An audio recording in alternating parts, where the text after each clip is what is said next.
Hello guys, it was a game of two halves. The first half and the second half. But no, it's a little bit deeper than that. The LFC Cast. In association with LFConline.com. Please like, share and subscribe.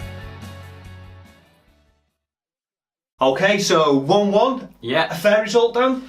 A fair result, Greg. It was an interesting game. At first, it was very difficult for us. We started well, and then Chelsea got back into it. It was a devastating free kick, and we'll talk about that later. But let's go through the match stats first, all right? Go for I've got them right Go here. for it, Dan. Okay, so in terms of shots, we had 7. Chelsea had 8 in total. In terms of shots on target, we had 3. Chelsea had 2 on target, and that's really good, and that says a lot about our defence and our style of play throughout that game, especially in the second half. Possession, we had 57, they had 43. Files, they had fouls in English. Nails. Files, they had 2 fouls. No, they had 13 fouls. Well, we had 13 fouls, and they had 8 fouls.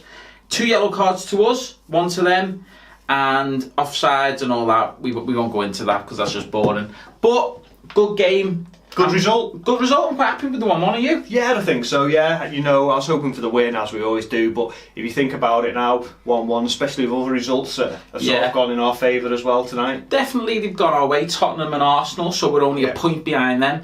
Is it more frustrating that, or is it better that we've caught up with them a little bit? I know we were saying before, if we won tonight, then we would have been in second place again. Yeah. But, you know, as you said, we're not in Europe, you know, we're out of the cups, which is not a great thing. No. But it could do as well for the end of the season now. Well, like I've said in the previous video, I think that there's no excuse now for us. We've got so many, you know, such a gap between games. I think we've got like 15 games in the next 2 months, which isn't a lot at all. I think it's less than that, actually. Full squad, we can bring players back. We've got fitness now. But let's talk about the Chelsea game. So, you know, Chelsea are a hard team. They're one of the best counter-attacking teams in the league, if not the best.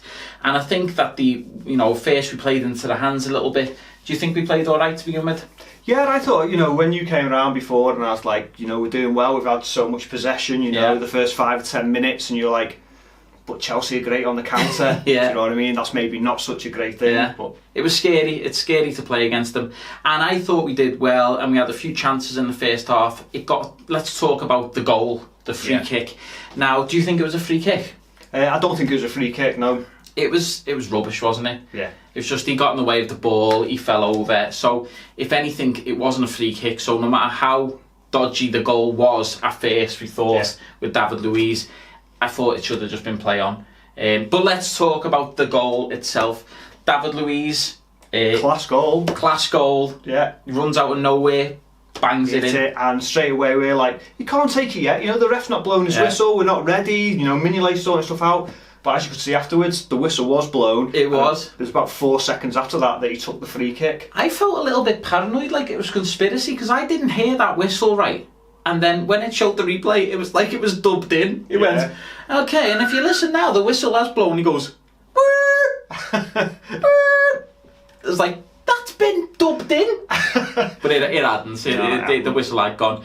And so when the fault changed, then I thought it was the ref who was at fault, and I was like, you can't let that happen. But then I start looking at Mignolet now and thinking, why is Mignolet, after hearing that whistle, walking off to the left? I know, you know, shooting people back. Sort his wall out, but as soon as he hears that whistle, you know, he's got to be ready. Get into position. Regardless of what his wall's like, whether it's set up, whether he's got 4 men in it, 3 men in it, he needs to get ready for that free kick. He does, Greg. He definitely needs to get ready for it, and he didn't, unfortunately. However, if he did get ready for it, does that even change it? Because, I mean, it's posted in. It was one of the best shots I've seen. Yeah, no, maybe it wouldn't, but he would have had more of a chance of trying to get to it. That's the main point. So he is at fault for that. So, first half, Mignolet's a villain. But can he become a hero? He could well do in that second half, Dan. He might be able to. But let's not go there yet.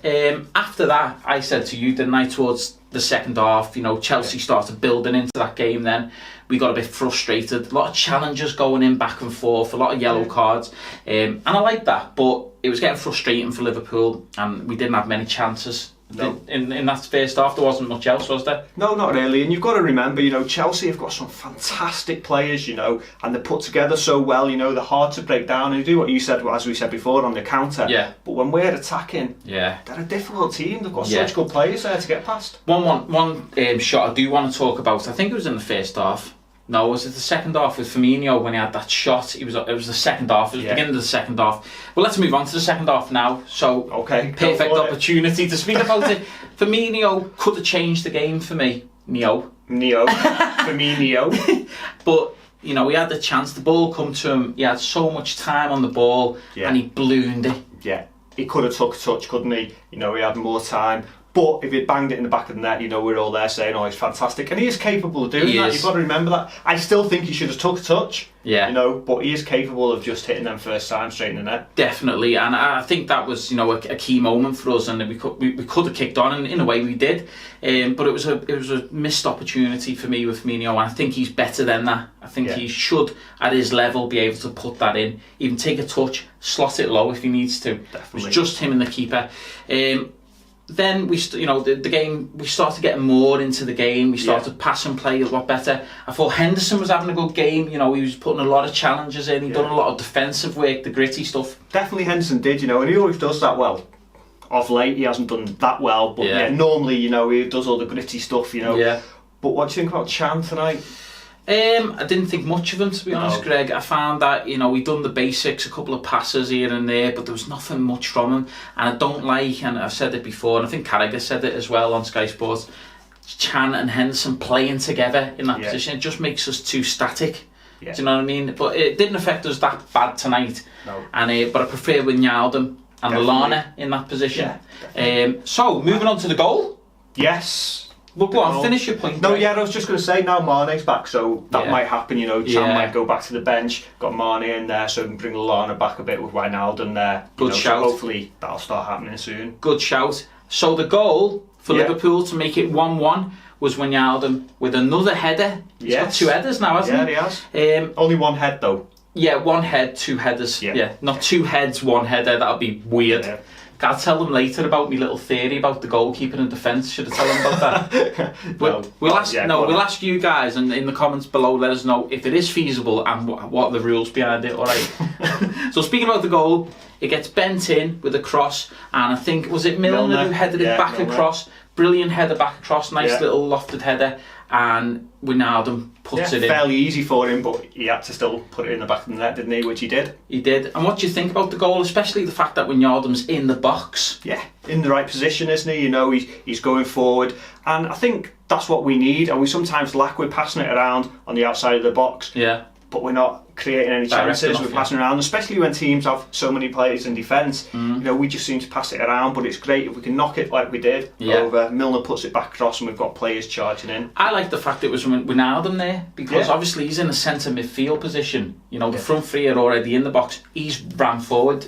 I was going to say you don't see Henderson or Chan doing that. To be fair, that's probably not what their role was, but I'd like to see people like Chan in the box a bit more. He's a big guy. Maybe he needs to start looking at attacking options. But it was a good goal, really good composed finish. Definitely. And then we thought, can we get it? Sorry, I keep interrupting Greg's points here. Greg, what's your point? Dan, I was going to say let's move on to the penalty, and I think you were going to say that as well. So let us move on to the penalty decision. So Costa gets the ball. I think it was through a counter-attack as well. I think it was from a corner. And Costa makes that run. It looks dangerous. He turns Matip and goes down. Did you think it was a penalty? Yeah, I did. Well, not at first, because I said to you, that's not a penalty. But looking at the replay, it was definitely a penalty. But I think it was Lovren's fault, not Matip. I think Lovren was out of position, which caused Matip to come in. Yeah, he had to do something, didn't he, in jockey, and he just put his foot out at the wrong time. So Lovren should have been in the right place, and he wasn't. And what did I say as soon as he got the penalty? You said, fuck off. Oh, no, you didn't say that. What did you say, Greg? I said he's going to save this. Don't worry, Dan. Mignolet will save this. He did. He said he's going to. And I was looking at Greg thinking, like, he's too confident. Like, so I thought it's not going to happen because Greg's just too confident. And he just goes, brilliant save as well. Yeah, gave me a fist pump, didn't you, Dan? Give Greg a fist pump. So a brilliant save, and I think he really redeemed himself, Mignolet.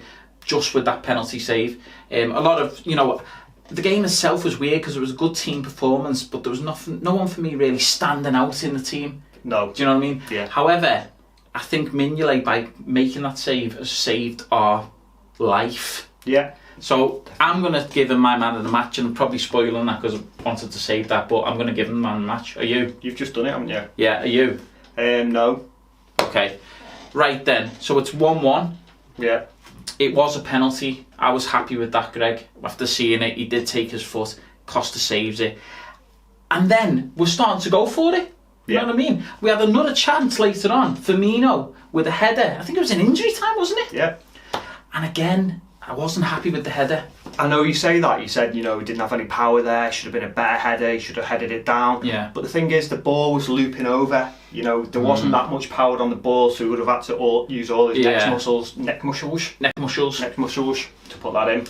Yeah, maybe so. I just think, obviously, I've seen some of Firmino's headers in the past, and he's such a good header of the ball. The other week when he scored that header against Southampton, was it?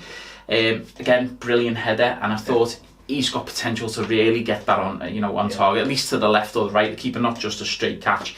And that could have changed it. That could have been the 2-1 win. However, it ended as 1-1. Greg, were you happy with that? Yeah, I suppose I am happy with that. I always want the win, but we're playing top of the table, a fantastic team as Chelsea are. 1-1.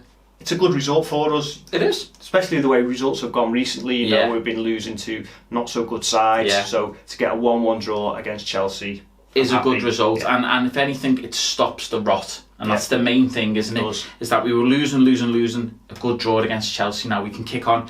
And let's face it, I think we've played more or less nearly all of the top teams away. We've got a few of them at home still. We've got some good games where we can kick on. Yeah, definitely. In fact, the worry is, we always play well against the lesser teams. I mean, we always play well against the Chelseas and the Man United and the Arsenals. And it's when we play against the bottom of the table. Yeah, I'd rather play them every week. So we are 4th in the league, aren't we, Greg? We are. And we're going to still be 4th even if Man City win, aren't we? Man City win, yeah, and goal difference will stay 4th, yeah. So I can't complain with that. We haven't threw anything away there. We've gained a point there, and I'm happy with it. Who was your man of the match? My man of the match was, I'm going to give it to Wijnaldum for the goal, and just because he was fairly solid in the midfield today, I thought. Yeah, he did a good job, to be fair. I'm giving it to Mignolet because I feel bad kicking off about him in the first half, and that super save kept us in it. And I've kind of picked Wijnaldum just to disagree with you. Oh, we always do that, don't you? You always disagree. Tell them your theory, and guys, I just apologise about this, but Dan had a theory in the second half. Right, here's my theory, right? So, when we were defending, I said to Greg, and I wasn't joking, I think this is the worst part, wasn't it? I said, what would be the rules behind this, Greg? I said, if we take off a defender, for example, and then we substitute on Karius, right, in a goalkeeper kit, we've still got 11 men, and we put him in goal as well. And I said, could that be done? He said, yeah, but only one of them would be able to use the hands. Yeah, I think only one of them could be a keeper, and the other one would have to use the legs, wouldn't he? Yeah. So, and then it got more ridiculous. He was on about Milner on Mignolet's shoulders, and then it just got ridiculous. No, that's not what I said. I said Karius would use his legs, so Mignolet would get on his shoulders, and he'd be able to save. He'd be able to use his hands, and Karius would be able to use his leg like a big keeper. Right. Anyway, should we end it there, Dan? Please subscribe to the LFC Cast. That would be fantastic. Thumbs up, that would be great as well. Put in the comments below who you think your man of the match is or was. Definitely. And that's great. Thanks very much, guys. Anything more from you? No, that's it. Ta-ra. Ta-ra.